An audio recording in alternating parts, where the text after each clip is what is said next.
Now, let me tell you a little bit of this history about Amanita Muscaria. There is a whole culture on Amanita Muscaria. Amanita Muscaria has been used for thousands of years. We know to a certainty that many cultures use Amanita Muscaria for ceremonial purposes. There was a man named John Allegro who wrote a book called The Sacred Mushroom and the Cross. And in this book, he describes, well, I should first tell you about John Allegro. So he was one of the people who translated the Dead Sea Scrolls. And he discovered, he could actually speak ancient languages, the languages that the stories about Jesus Christ were written in. And so he could read the original language, like Aramaic. He spoke Aramaic. He spoke Sumerian. He spoke like Babylonian, these dead languages. And so he could actually read the original text of the stories about Christ and what he was like and what he had done. And he could see, through understanding the ancient languages, massive amounts of connotations talking about Amanita Muscaria. And he thought this was so important that he threw his whole career in the church of 30 years away. He translated the Dead Sea Scrolls. Do you know how high up in the church you have to be selected to do that? So he was way up there. And he was like, no, this is talking about Amanita. And there was so much of a mixture in the literature about Jesus and Amanita that he was confused and thought that Jesus wasn't real or something for a period of his life. He actually got them to. So what I'm saying is, it is very likely that Amanita Muscaria was used by him and by people of that time. I personally know this. Okay, I believe this. And if you think that Moses was speaking to a bush that was on fire, guys, he was smoking weed. He was smoking marijuana. That's why he was able to talk to God. So I believe that all of our ancient prophets and seers used plant medicines to have these experiences where you could, see something outside of the physical, because that's what psychedelics do. So this is what people have been seeking forever. So they always try to find a way, how do I get out of this body? I'm stuck in this body. I got to eat. I got to do all this stupid stuff I don't want to do. You defend it and be cold and everything you have to take care of. Get me out of here. So they take plant medicines to get themselves out of there. And they see something about God and they bring it back here sometimes and they share it with everybody. Now, Amanita Muscaria was also Soma, the drink of the Vedics, that is called the drink of immortality. The mushroom of immortality is what they call it. I know why they call it the mushroom of immortality. It's also referred to as the Holy Grail, because when Amanita grows out of the ground, it starts to curl. When it's really old, it starts to curl up like this. It forms a grail. Now, Amanita Muscaria is also mentioned in... Now, most people know Amanita Muscaria from Mario Brothers. It's the red and white mushroom that gives you the power-up. And it gave me a power-up boost, too, by boosting my nervous system enough that I could actually function and go out and face the world. To be honest with you, some of the Amanita experiences I had were actually kind of similar to the graphics of Mario Brothers, which I found to be kind of funny. Dream experiences. Anyways, so the history of Amanita Muscaria. So yes, Mario Brothers, it's in our culture. It's in lots of movies and video games. You sort of see it everywhere, but nobody really understands it or what it does or how it works. And the reason this is the case is because this was a huge part of our culture that got destroyed. It was taken out of our culture, partly through subjugation by the Christian church and partly through subjugation by the Soviet Union. So obviously people were using Amanita, people who were Christian, the first Christians were probably using Amanita Muscaria. I believe they were. My version of history on this mushroom is that people from Jesus' time, for thousands of years, used plant medicines. And it wasn't until the established Roman Catholic Church, which dominated, civilization, dominated all of life, of human life for a long time, that they started to ban it.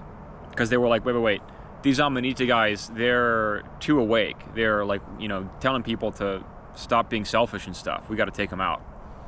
So, obviously the Inquisition did quite a lot of damage to people knowing about Amanita. You were obviously not allowed to collect it or use it, or you would have been branded a witch. And then when the Soviet Union came around finally in 400 years later, 500 years later, there wasn't a lot of Amanita users left in Europe. And when the Soviet Union came about, they destroyed the root origins of the cultures around Amanita, the Siberian tribes. And basically what they would do is anyone who had used Amanita in a village or something, they'd just go kill everybody in the whole village and burn everything down. And then no one knew about Amanita after that for about 70 years. From about the 1920s onwards, no one had really, there was no culture around it anymore, there was no conversation about it, and it wasn't really until John Allegro came around that people started thinking about Amanita again. And then, when they went to ban everything and make everything illegal, all the psilocybin and marijuana and everything else they did in the US, and then every other country copied that same thing, they left Amanita out because the culture had been completely destroyed. There was no one left who used it. They were all dead. So this is why Amanita is legal, because it was just sort of like, well, there's no one alive who even knows how to use it. I guess we'll just move on. So it's still legal, despite the fact that it's also, they claim it to be deadly. You wouldn't think it would be legal if it's deadly, right? Well, that's actually because it's not deadly. That's the problem. They call it deadly to scare you into not using it, because getting the legal process to push through of actually making it illegal is not justifiable.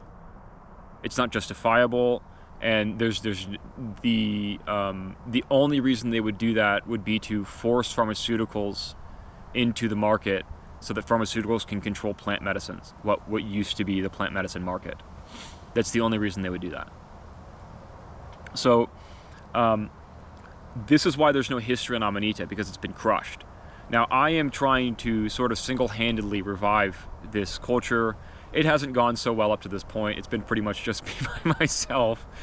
And it wasn't until I actually gave my heart to Christ that I actually really started getting anywhere with this business at all anyways. So I understand that what's actually happening here is that people do sometimes need medicine to heal. God gave us medicine. It's all around us. It's in this nature. See this beautiful place around us? Look at the beautiful blue jay right over there. Been hanging out this whole time. Look at this look at all this beauty. Look at how amazing this is. Look at this. This is an amazing, beautiful thing we have called nature. And God has given us all the medicines we need in nature. We don't need to be chemically manufacturing all this crap, and the reason that we can't heal as people is because we think chemically manufactured stuff is going to heal us, and it repeatedly doesn't. The entire pharmaceutical and medical industry was very heavily influenced by very, very corrupt people. It's a corrupt industry. Look at what Fauci just did. Okay? And, it's evil. It's not there to help you. It's not there to heal you. Psychiatry doesn't cure you, okay? All the stuff that people argue is right, it doesn't help people. It doesn't heal anybody. So if we're not going to try something different to heal, those people aren't going to heal. I'm trying to get those people healed, which is why I make this channel. That's why I did this life. That's why I did this work. I want to see people heal. And if I'm going to get shut down off of Instagram for teaching people about this, I'm sort of making my stand here. I'm taking my stand on this. Will you stop? Squirrels are kind of feisty sometimes. I'm making my stand here. If I build up my channel and my platform and I just get shut down, it's better that I just find a new way to market then. So I'm making my stand. I'm going to try this. I think I should be allowed to teach about Amanita, to sell it, to do whatever I want with Amanita, and as long as I am recommending things that are generally safe, and you know what? If we want to, there's not been established a generally safe consumption limit of Amanita Muscaria, and this is kind of the problem.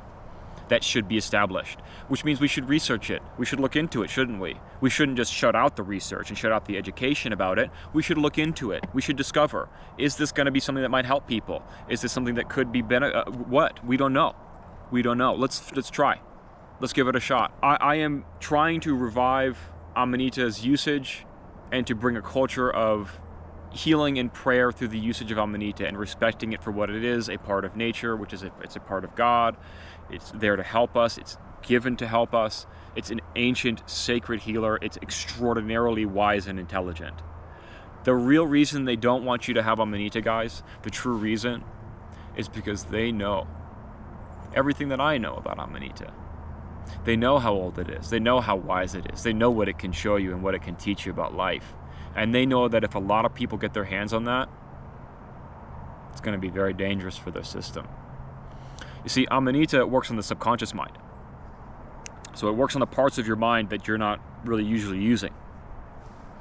And what that means is that you going through your conscious life and just sort of doing your thing and maintaining your intentions and, you know, being who you are as a person, your subconscious will be much more easy to connect with another person's subconscious mind, which makes it much easier for sort of synchronicities to happen. Meeting someone on chance, something works out that wasn't expected, you get the job you wanted, whatever. Synchronicities happen more for you when you're on Amanita because your subconscious mind is more aligned with God, because it's at peace. For a lot of people, their subconscious mind, for me with PTSD, my subconscious mind was like a torrential monster that was constantly trying to torture me. So it was much better to switch to Amanita, which gave me this peace, right? And then eventually, after a few years, I was able to find Jesus. Yay. So I think this could happen for other people too. We have to take this seriously. Because if they're going to shut down people like me, they just, you know, what do I say about this? You know, for some influencers, they won't shut down their channel, they'll just kill them. Some people have heard of this guy David Wilcox and this guy Joe Feltz.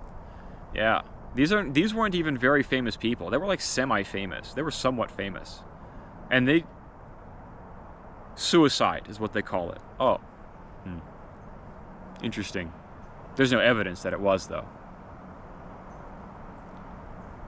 So I always knew this might happen to me if I took on this task of teaching the world about Amanita. And I knew that if people started taking Amanita en masse, the wisdom that people will gain about life will become so fast and it will be so big that the system will not be able to stop it.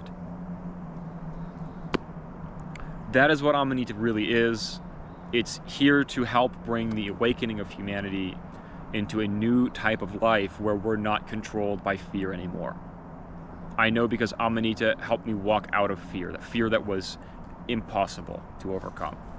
I mean, I will tell my life story in a separate video, and it is very intense. What I overcame is quite substantial, and I would say that I overcame it by overcoming my fears. Amanita helped me to do that. One by one, I chased my dreams, I overcame my fears, I lived by Amanita, and I became a warrior. I became the man I wanted to be through Amanita, through its assistance. I became brave. I lived for something that mattered. It wasn't comfortable, it wasn't easy. I did it anyways. Did it for God. I'm still doing it for God. Because I know there's a lot of people out there who need this. And, you know, if they can shut me down in this way, I can fight in a different way. I've learned a lot about spiritual warfare in my time of all these different challenges I've been through, living in a truck, dodging police, dodging park rangers sometimes, slipping away with mushrooms, slipping on a private property to get mushrooms sometimes, doing stuff I'm not supposed to do. And I always get out of it.